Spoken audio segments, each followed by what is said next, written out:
Lo importante es que, lo importante es que ya desde hace tiempo, desde el 2015-2016, empezó una actividad global para el tema de contención de resistencia antimicrobiana. Siempre fue un tema importante, pero a partir de la década del 2010 empezaron a haber mucho más acciones. En la primera de las estimaciones que apareció de impacto de la resistencia antimicrobiana es la del doctor O'Neill, que nos habla que alrededor de Inglaterra, que nos habla que alrededor del 2050 va a haber 10 millones de muertes debidas a resistencia antimicrobianos por año y un costo aproximado de 100 trillones de dólares, muchísimos ceros en costo económico, ¿sí? Estas fueron las primeras estimaciones allá por el 2016. Este año, a principio de año, salieron nuevas estimaciones de la resistencia antimicrobianos que se basan en datos del 2019 y nos dicen que alrededor de 5 millones de muertes en el 2019 estuvieron asociadas a la RAM y casi 1.3 millones de muertes fueron atribuibles directamente a la RAM. Obviamente estas son todas estimaciones. En la medida que nosotros tengamos mejor vigilancia en los países, las estimaciones van a ser mejores. De hecho, en este momento yo estoy en Belice, en este país no hay vigilancia de resistencia antimicrobianos y en la estimación del 2019 sale Belice con porcentajes, ¿sí? Son estimaciones que se hacen en función de datos generales.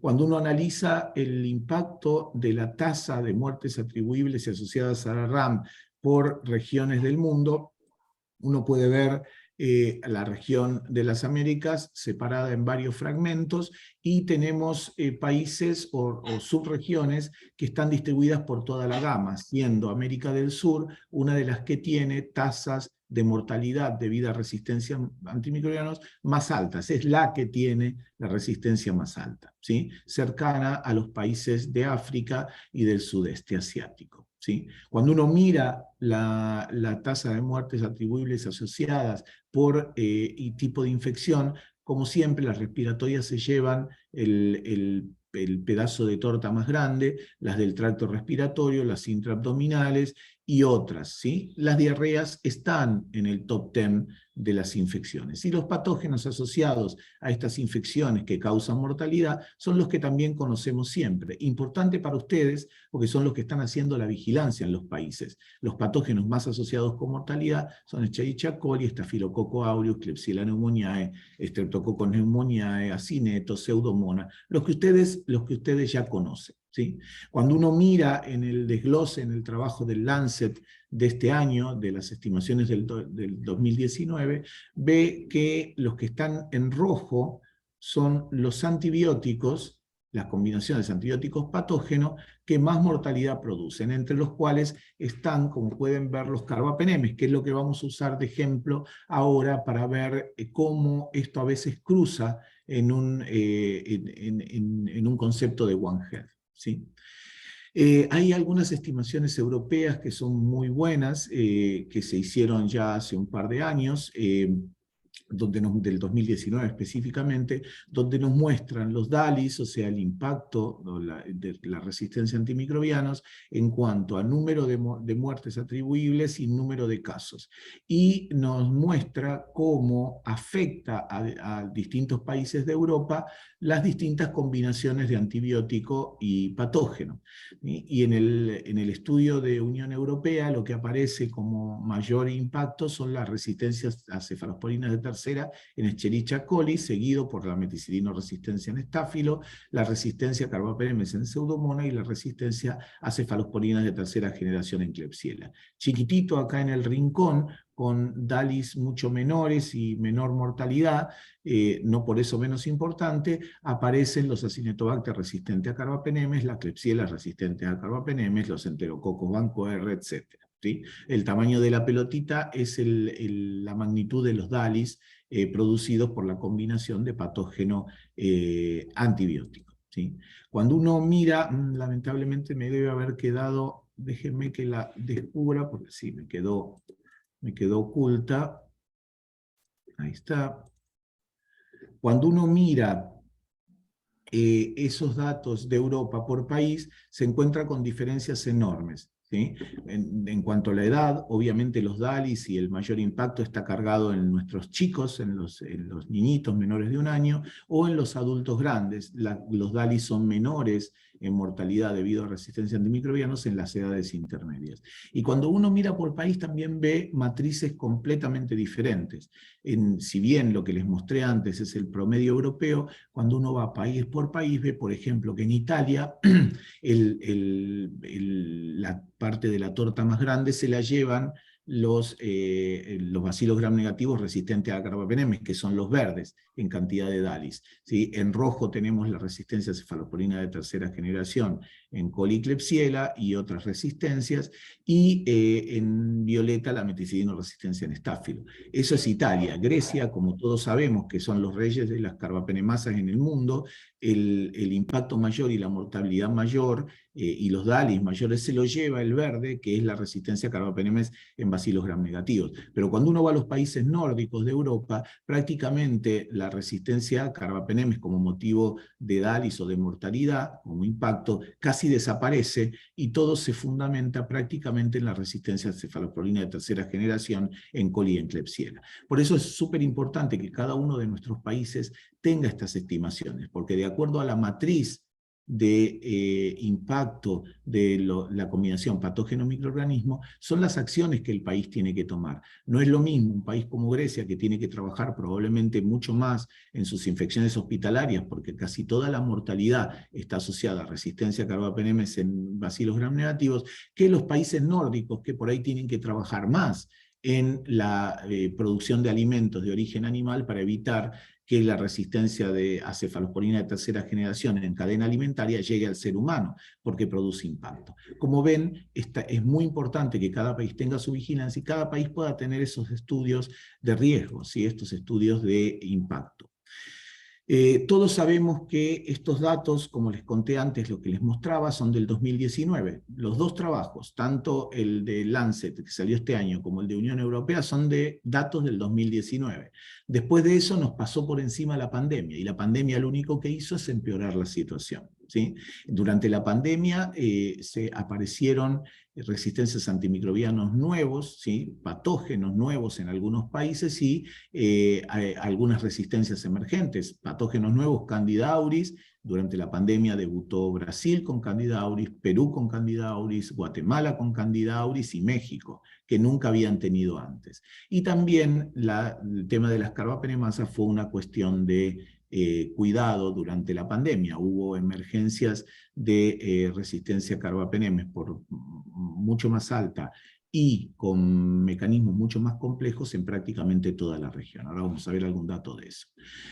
Hubo brotes y expansión geográfica de la RAM de importancia para salud pública, ¿sí? Llegaron a países carbapenemasas que nunca habían visto, como en Paraguay, como en Chile, como en Guatemala, la OXA 48, como en Perú. Varios países debutaron con OXA 48 durante la pandemia que no la habían tenido. Y en el Caribe, que era virgen de carbapenemasas casi, apareció en EDM, y prácticamente hoy en día todos los países del Caribe post pandemia, durante, porque todavía no se fue, tienen ahora NDM en bacilos gram negativos. Antes prácticamente no tenían resistencia a carbapenemes debido a carbapenemasa en la región del Caribe. Eran 1 o 2 países con problemas.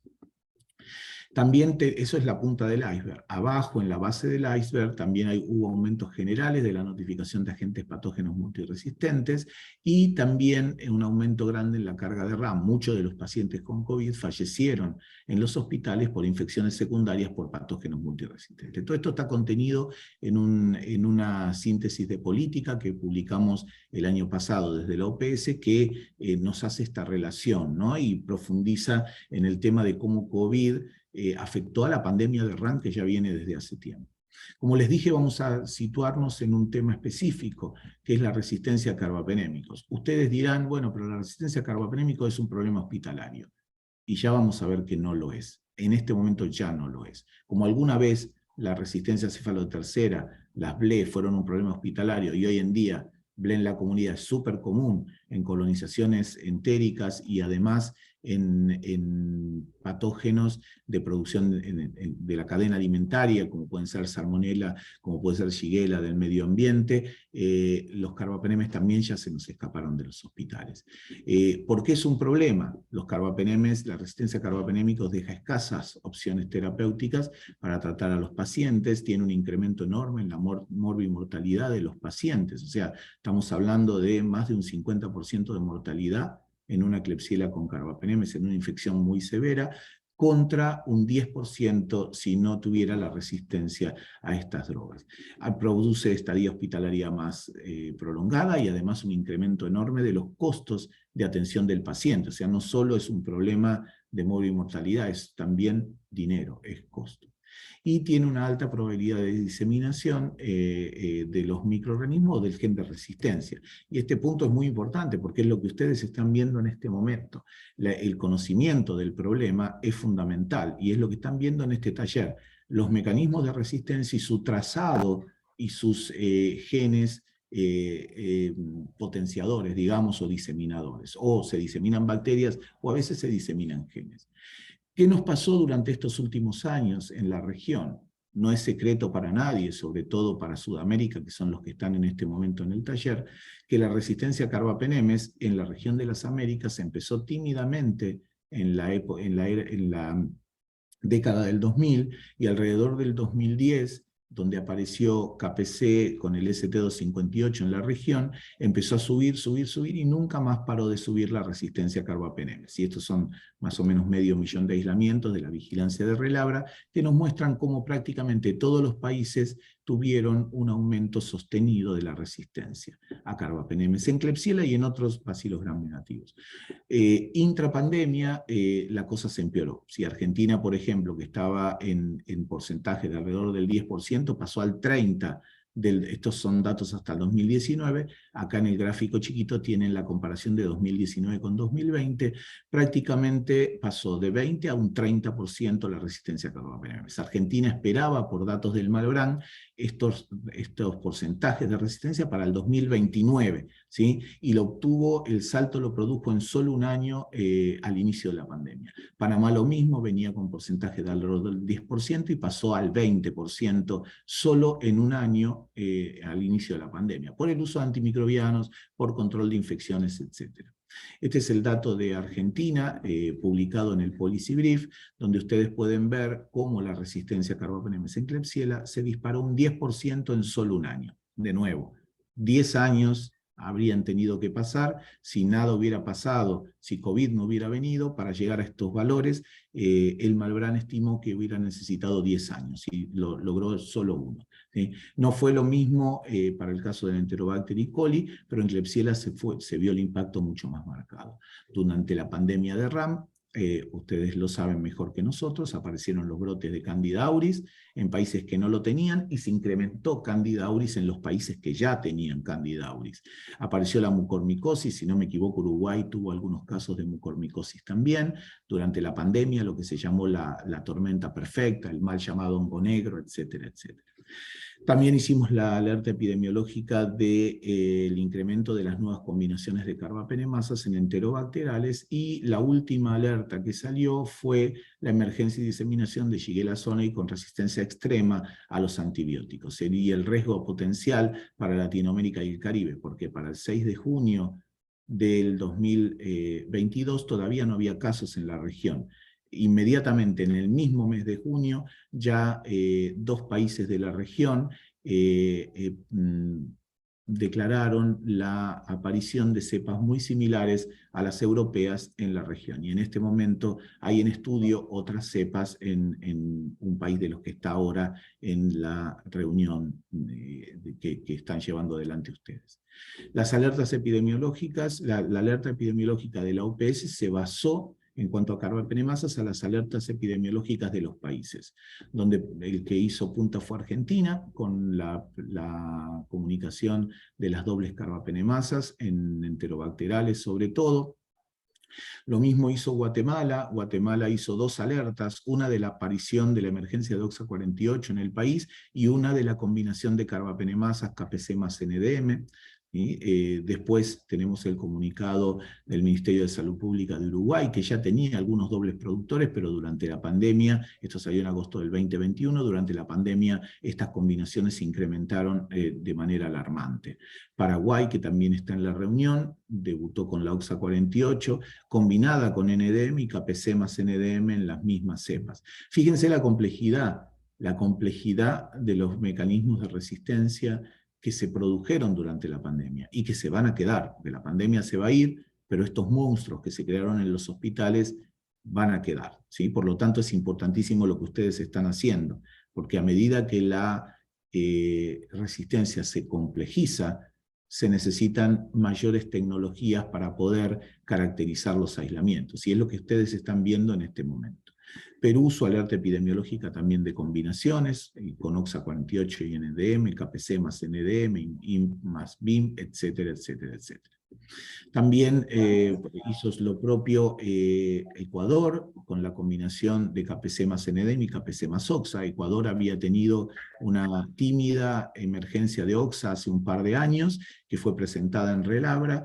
Durante la pandemia eso se incrementó y aparecieron ya las OXA 48 combinadas con KPC. En el intermedio, un poquito antes de la salida de la alerta regional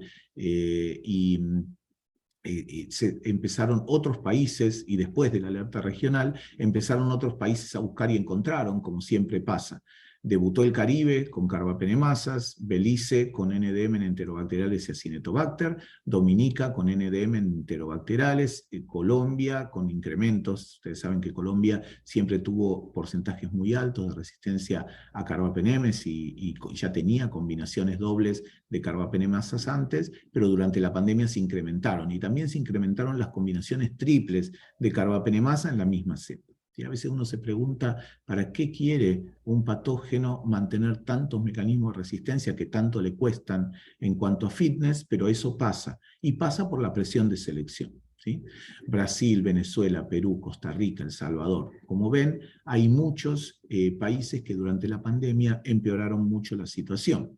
Empeoraron mucho la situación todos los países, pero tuvimos países en la región que lograron defenderse de estos problemas incorporando nuevas drogas. Y hubo otros países donde la incorporación de nuevas drogas fue imposible, ¿sí? Esto creó unas inequidades enormes en la región. Brasil, Colombia, Argentina, Uruguay, estoy seguro, pudieron incorporar ceftazidima ivactán, ceftolozane tazobactán, un montón de drogas nuevas, y otros países siguen manejándose con colistin, fofomicina y tigeciclina, y cuando son activos los aminoglucósidos. Entonces eso crea un tratamiento subóptimo de estos patógenos y un mayor impacto de estos patógenos en los países más pobres, que es lo que siempre nos pasa, ¿sí? Necesidad de tratamientos alternativos es algo que estamos trabajando en este momento para la región. Y ahora vamos a ver un poco más lo que les interesa a ustedes, porque ustedes en este curso hay gente de alimentos, hay gente de veterinaria, de producción de alimentos, y hay gente de humanos. Y como ustedes saben, vivimos en un mundo totalmente interconectado. Y todo lo que se produce en un hospital, que es del nicho donde más concentrado está el uso de antimicrobianos, a través de las cloacas, ¿sí? De las aguas residuales del hospital, a través de los médicos que van de un hospital a otro o van a su casa, a través de los pacientes que se van de alta colonizados con patógenos multiresistentes de los hospitales, esta resistencia sale del hospital, ¿sí? Eso es así indefectiblemente. El uso de antimicrobianos en la comunidad, tanto para el tratamiento de mascotas como para el tratamiento de seres humanos, también produce antibióticos, produce residuos antibióticos que van al medio ambiente y patógenos resistentes que terminan también en el medio ambiente. Eso va a algún lado. Lo propio hace la gente que trabaja en producción de alimentos de origen animal, el uso de análogos de cefalosporinas, el uso de análogos de vancomicina, el uso de análogos de quinolonas, produce resistencia y residuos antimicrobianos en la producción animal. Hay un ojo puesto ahora fuertemente en el uso de análogos de azólicos como pesticidas en producción de vegetales, y la resistencia a soles en Aspergillus, por ejemplo. La resistencia a soles en Aspergillus que se está viendo en los hospitales, gran parte proviene de la producción de alimentos de origen vegetal y la otra parte proviene del uso de azólicos en el medio hospitalario.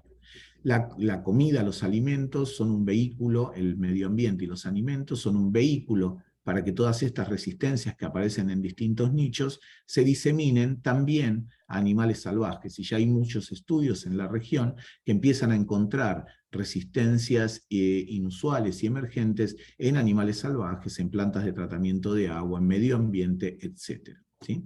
El medio ambiente hace su trabajo de diseminación. Y obviamente también los viajes internacionales, de la misma manera que en poquitas semanas COVID estaba regado por todo el planeta y se notó porque todo el mundo estaba buscando COVID, lo mismo pasa, pero silenciosamente, con la resistencia a antimicrobianos. La gente saludable, la gente que no tiene ni siquiera ninguna enfermedad, transporta en su tracto gastrointestinal patógenos resistentes de una parte a otra del planeta en horas, ¿sí? Lo que tenemos hoy acá puede estar en cualquier lado, en cualquier momento. Y un poco yendo a la región y al impacto que tenemos como sociedad en el medio ambiente, hay un estudio de agua y saneamiento de la OPS, que trabajó sobre 7 países de América Latina: Bolivia, Guatemala, Honduras, México, Panamá, Paraguay y Perú. Varios de los países están en este taller, donde encontraron varias cosas alarmantes, ¿sí? Uno no puede ni siquiera imaginarse que casi el 8% de los establecimientos de salud de estos países, de este estudio, no cuentan con una fuente segura de agua, o que no cuentan con agua todo el día, o que solo tienen letrinas en instituciones de salud. ¿Sí? Lo más alarmante en este caso es que solo el 9% de los hospitales estudiados en estos 7 países tiene un plan de tratamiento de aguas residuales. ¿Qué significa esto? Que el 91% de los hospitales de estos países, y de los demás también, descarta todos los residuos hospitalarios con patógenos resistentes y antibióticos directamente al medio ambiente. ¿Sí?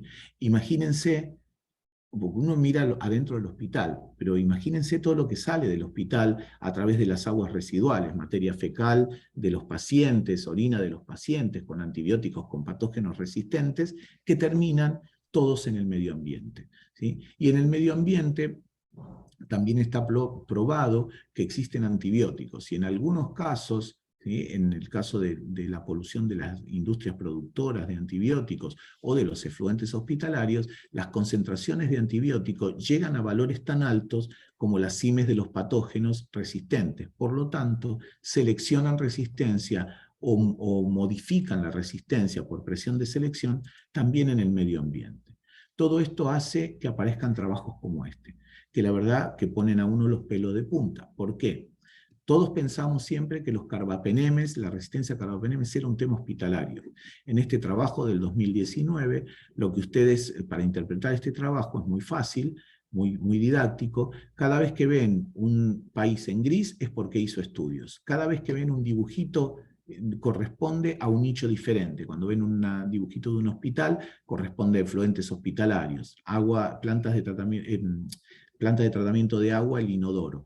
La gotita, agua de bebida, cursos naturales de agua, aguas recreacionales, animales de compañía, animales para producción de alimentos para alimento o medio ambiente, y comida directamente. Entonces, lo que pueden ver, por ejemplo, vamos a analizar un caso que es Brasil, que también está en la reunión.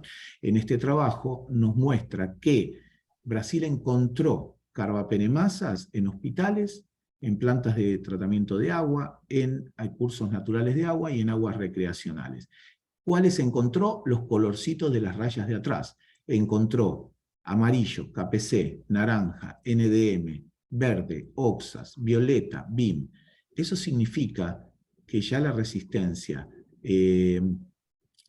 a carbapenemes no es patrimonio de los hospitales, ya se escapó de los hospitales y lo tenemos en distintos nichos. Los estudios que ustedes hacen transversales, porque esto le toca, obviamente, los animales de compañía le toca a los veterinarios, las aguas recreacionales o los cursos de agua o el agua de bebida le toca a medio ambiente, las plantas de tratamiento, lo mismo, los hospitales son los que se ocupan de eso, agricultura, y medio ambiente, producción de alimentos de origen animal y vegetal, o food safety, que son los que trabajan en la parte de alimentos, en todos lados están apareciendo estos mecanismos de resistencia. Y ya vieron lo que dijimos antes, cuando un paciente tiene una infección severa por una bacilo gram negativo con una carbapenemasa, tiene más de 50% de chances de morirse. Y nosotros estamos desparramando a este asesino por todos los nichos que se les ocurran, ¿sí? Lo mismo un trabajo coordinado por Brasil, del doctor Lincopam, que nos muestra cómo durante la pandemia, esto desde el 2021, de COVID-19, empezaron a aparecer en distintos países como Argelia, Australia, Brasil, China, Egipto, Finlandia, etcétera, etcétera, etcétera, serín carbapenemasas, KPC2, 4, 23, 48, las metalocarbapenemasas, todas las que se les ocurran, en enterobacterias, acineta y pseudomonas, en mascotas, perros, gatos, ¿sí? Animalitos de compañía. Lo que este trabajo postula es que pacientes internados por COVID en los hospitales que se colonizaron con la flora hospitalaria, volvieron a sus casas, en el mejor de los casos, y el aislamiento, la reclusión, lo que hizo es que tuvieran muchísimo más interacción con sus mascotas y transfirieron esta colonización a sus propias mascotas. Por eso se empezó a ver este tipo de mecanismos en todos lados.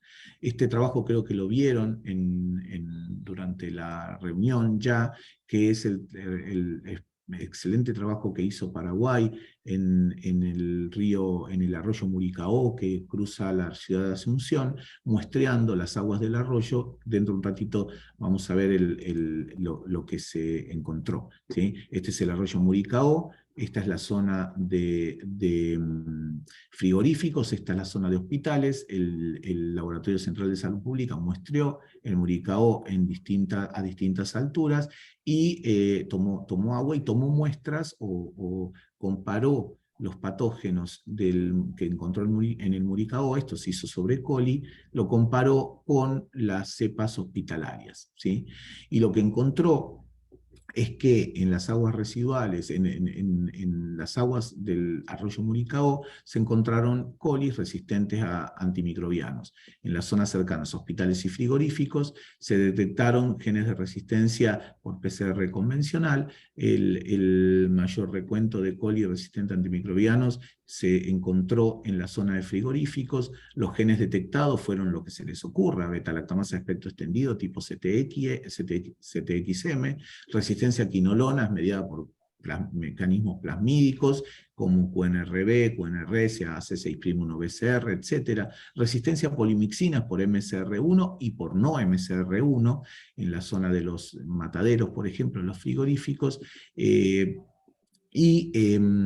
también en el arroyo Muricaó encontró Escherichia coli, Enterobacter cloacae resistente a carbapenemas, con KPC. ¿Sí?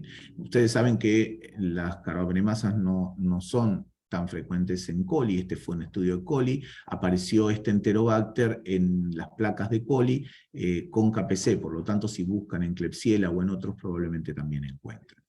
Se hicieron en Paraguay, se hicieron los estudios moleculares sobre esas cepas y se encontró estrecha relación entre las cepas, entre muchas cepas de los pacientes en los hospitales y del arroyo Muricaó. O sea, la relación está ahí. Y este tipo de trabajos son los que ustedes pueden promocionar desde sus lugares de trabajo en las distintas áreas. Tenemos que trazar los patógenos para tratar de encontrar la fuente de infección, evaluar el riesgo y mitigarla, ¿sí? Vamos a hablar un poquito de vigilancia integrada en los minutitos que nos quedan. Porque es importante para ustedes, porque cada uno de ustedes representa un nicho diferente, representa un sector diferente en los países del proyecto de Unión Europea.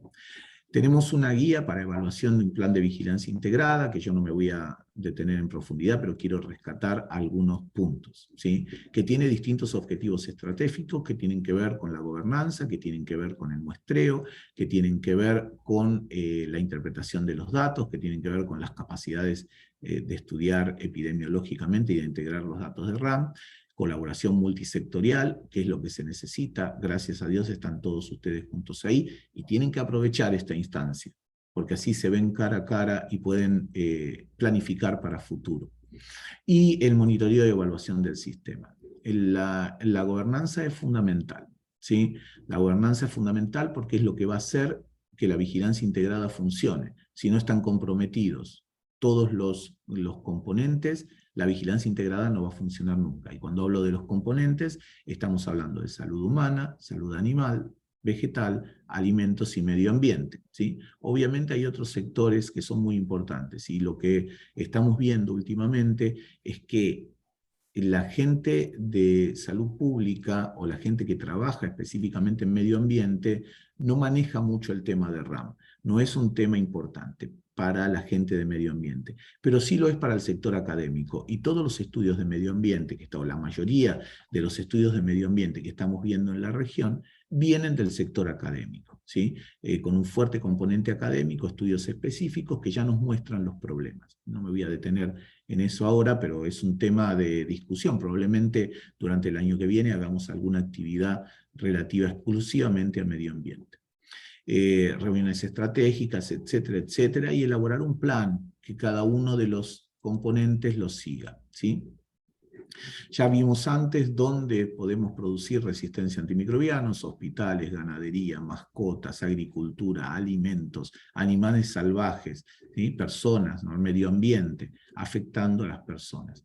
Por eso el plan de vigilancia integrada tiene que estar incorporado en el plan de acción nacional, tiene que estar respaldado por legislación vigente y tiene que hacer un mapeo y priorización, porque como sabemos, nuestros países no tienen recursos infinitos, por lo tanto hay que priorizar lo que se va a trabajar. Y eso es tarea de ustedes.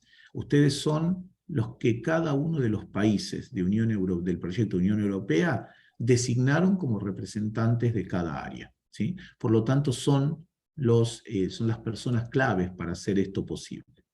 El objetivo estratégico 2 es implementación de estrategias de muestreo y técnicas diagnósticas para evaluar patrones de resistencia a los antimicrobianos. Lo que se pide que los países desarrollen, o lo que se sugiere que los países desarrollen en este sentido, es evaluar las bacterias bajo vigilancia, área humana, animal, vegetal, agricultura, alimentos y medio ambiente, ¿sí? Uno lo que hace es buscar bacterias trazadoras. Cada país puede tener como prioridad un patógeno diferente, ¿sí?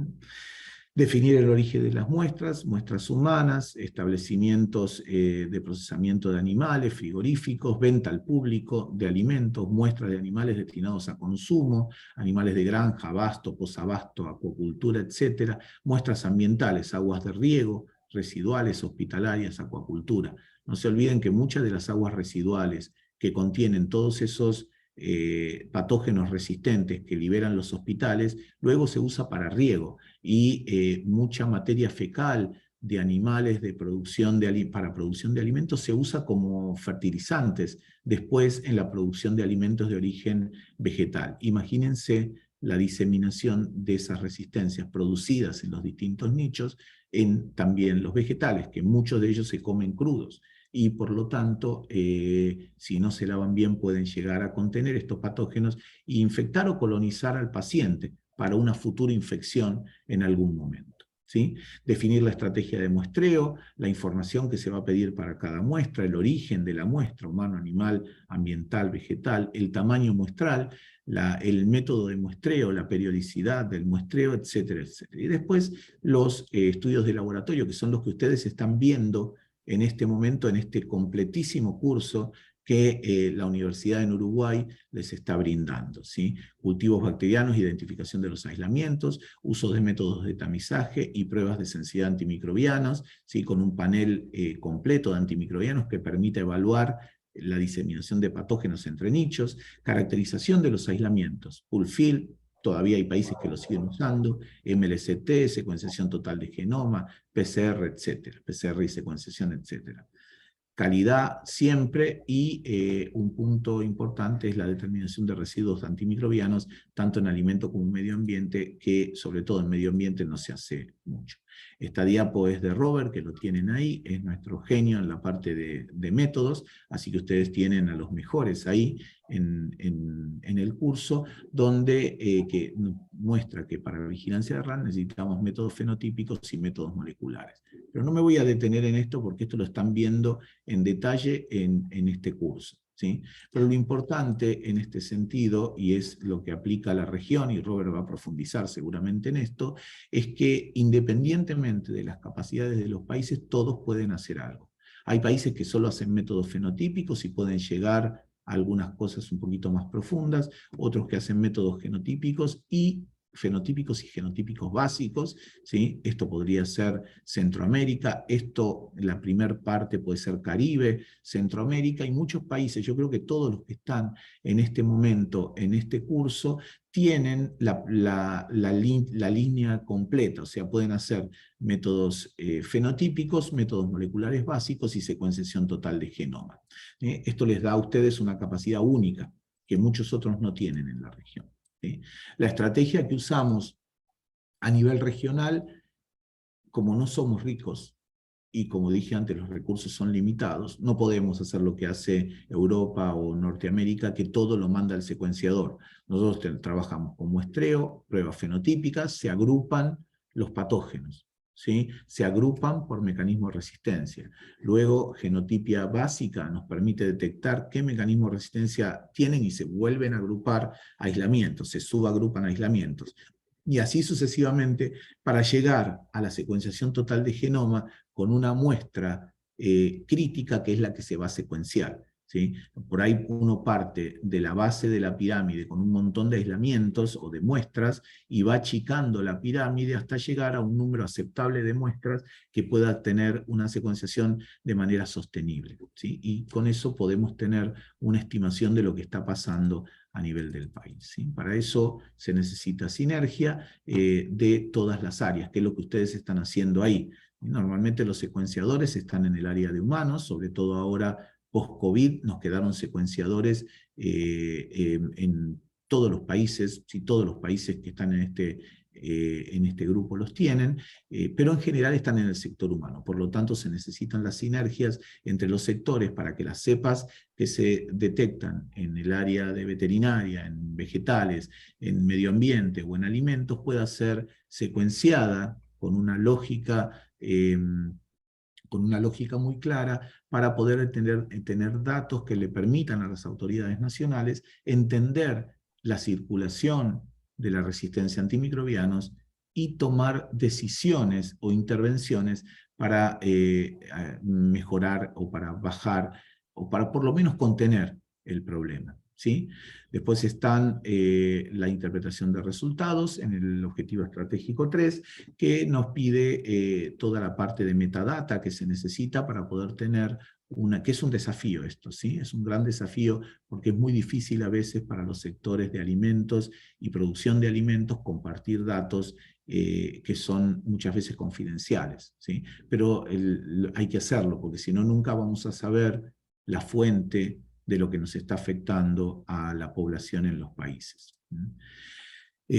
Colombia, por ejemplo, está trabajando en un QNet One Health que permite captar datos con el mismo formato de las distintas áreas, alimentos, animales, humanos, vegetales, medio ambiente, con un formato específico, ¿sí? Y con campos específicos que le sirven a cada área, pero que permiten cruzar la información con un mismo vocabulario, con un mismo idioma entre las distintas áreas, porque son datos obtenidos con el mismo sistema, son fáciles de cruzar, ¿sí? Integración de datos en el objetivo 4 y estudios epidemiológicos, importantísimo la evaluación de riesgo. Ya vimos antes el estudio de Paraguay de resistencia en el arroyo Muricao. La pregunta del millón es qué tanto impacto eso tiene en el ser humano y hasta dónde llega el impacto, el riesgo que tiene ese hallazgo de resistencia a antimicrobianos en el arroyo Muricao, que encontraron, como les dije, resistencia a cefalotercera, resistencia a cloropenem, resistencia a quinolonas, resistencia a antibióticos polipeptídicos como colistin. ¿Hasta dónde llega eso? cuál es una vez que se establezca el riesgo, cuál es el máximo permitido de bacterias, de antibióticos, de genes de resistencia libre en cada uno de esos cursos de agua. Los estudios de riesgo son fundamentales, ¿sí? Así funciona el sistema: identificación de peligros, evaluación de riesgo y gestión de ese riesgo. Eso les toca a ustedes, ¿sí? Todo esto les toca a ustedes en las distintas áreas, porque lo que estamos evaluando es transferencia de genes entre distintas áreas, y ya vimos, por ejemplo, en Paraguay hubo estrecha relación entre los patógenos del hospital y los del arroyo Muricao, probablemente por los efluentes hospitalarios, que como vimos antes, Paraguay es uno de los países del estudio regional de agua y saneamiento, los hospitales liberan sus efluentes sin ningún tratamiento al medio ambiente, ¿sí? A ese arroyo, por ejemplo. ¿Sí? Esto nos permite, por ejemplo, lo que hizo Canadá ya por el 2000-2006 con la emergencia de Salmonella Heidelberg resistente a céfalo de tercera en humanos. Ellos tienen CIPAS tiene una vigilancia integrada fabulosa. Obviamente encontraron la misma resistencia en producción de alimentos. Lo que hicieron fue detener el uso de Ceftiofur en producción de alimentos de origen animal. La resistencia cayó en Canadá en los animales, en los alimentos y en el ser humano. Fíjense cómo la detección del problema y el manejo la gestión del problema hizo prácticamente desaparecer el problema de la Salmonella Heidelberg resistente a las céfalos de tercera, ¿sí? Un desafío enorme para nuestros países y para el mundo en general es compartir los datos y comunicar los datos, ¿sí? La propuesta regional para elaborar el plan de vigilancia integrada contiene también la necesidad de abordar el tema de integración de datos a nivel nacional, ¿sí? Monitoreo y evaluación del sistema: uno lo que hace es, a medida que va avanzando, evalúa los hallazgos, los avances, y replantea, ¿sí? Y reedita el programa para mejorarlo.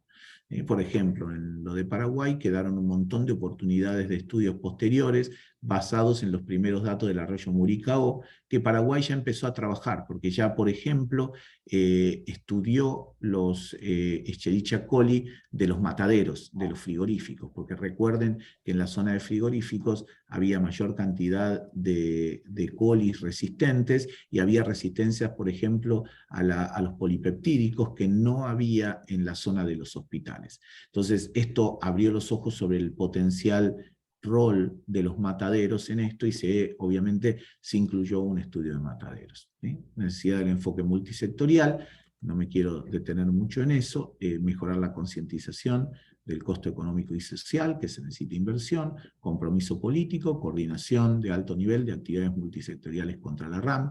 Yo sé que por ahí no son ustedes los decisores en sus países, pero ustedes desde abajo, como dicen en Estados Unidos, bottom up, pueden presionar para arriba a las autoridades para que esto alguna vez suceda, ¿sí? En estos países que están en el proyecto Unión Europea ya hubo muchas interacciones y muchos nexos, así que hay que profundizarlo, ¿sí? Asegurar la inversión pública y privada en nuevos medicamentos, herramientas diagnósticas, vacunas, para que asegurarnos el acceso sea equitativo y posible. Ya vimos las enormes inequidades. Yo no sé si saben, pero la región de las Américas es la más inequitativa del planeta. Tenemos países completamente ricos, ¿sí? Como los del norte, tenemos países completamente pobres, como algunos en el Caribe, y tenemos países intermedios, que son la gran mayoría. Pero la inequidad es fabulosa, ¿sí? Enorme. Asegurar el compromiso de los involucrados en los países, incluyendo la sociedad civil y el sector académico. Estamos trabajando mucho en esto ahora, de la inclusión de la comunidad en las intervenciones de RAM, porque son los que presionan a los gobiernos finalmente. Si la sociedad incorpora a la RAM como un problema, pueden ser un actor muy, muy importante, ¿sí? Las instituciones de investigación, el público y los tomadores de decisión, ¿sí? No me queda más que agradecer a todos ustedes por el tiempito, dedicarme el tiempito para estudiarle, a Raf para presentarles esto, a Rafa por la invitación, un genio, lo quiero mucho. La próxima vez ojalá pueda estar en persona y no a distancia. A todos los países que conforman Relabra, que son los que hacen posible que ustedes tengan los datos que les acabo de mostrar. Necesitamos también tener datos integrados de las otras áreas, laboratorios nacionales de referencia, que son los que hacen posible la vigilancia de resistencia en cada uno de los países, los centros colaboradores de la OMS, la excelencia del Malbrán siempre presente en toda la región. Costa Rica es un centro colaborador más joven para la región de Centroamérica y el Caribe, que está funcionando muy bien. La Universidad de Harvard, que nos provee el CUNET. México, los CDC, México con Senacica, para la parte de seguridad alimentaria, es también centro de referencia para la FAO. A todos los socios y colaboradores, a la PAC, a SENCAI, API, SM, CDC, Unión Europea, la FAO, la FIU, la ONSA, la ex-OIE, ONSA ahora, entre otros, que nos ayudan a llevarla, a poder producir esta cooperación técnica con los países. Al programa especial de RAM, ¿sí? que tienen parte ahí, porque está Roberto y está en este momento Gena ahí también, y veo que no lo puse a Roberto, así que le pido disculpas a Robert, pero quiero agradecerle personalmente. Es una de las últimas incorporaciones para vigilancia molecular en la región, para que ustedes tengan un referente al que puedan preguntar, al que puedan consultar sobre resistencia antimicrobiana. Y por supuesto a las oficinas del país. Este curso que ustedes están dando con Rafa, con la universidad y en Uruguay, no hubiera sido posible para nada sin el enorme esfuerzo que Grisel Rodríguez, que GRI, hizo en el país para que esto fuera posible. Y en cada uno de sus países, ustedes saben muy bien que tienen sus puntos focales de la OPS a nivel nacional, que son los que le ayudan a poder materializar algunas cosas que quieren hacer con cooperación técnica, algunos recursos, etc. Nada más, yo les devuelvo la palabra a ustedes y quedo disponible si hay alguna pregunta o comentario para lo que necesiten. De nuevo, mil gracias por la invitación. Es un placer estar aquí con ustedes. Yo voy a mandar la presentación en un ratito para que la tengan, ¿sí? Excelente, gracias. Marcelo, muchas gracias.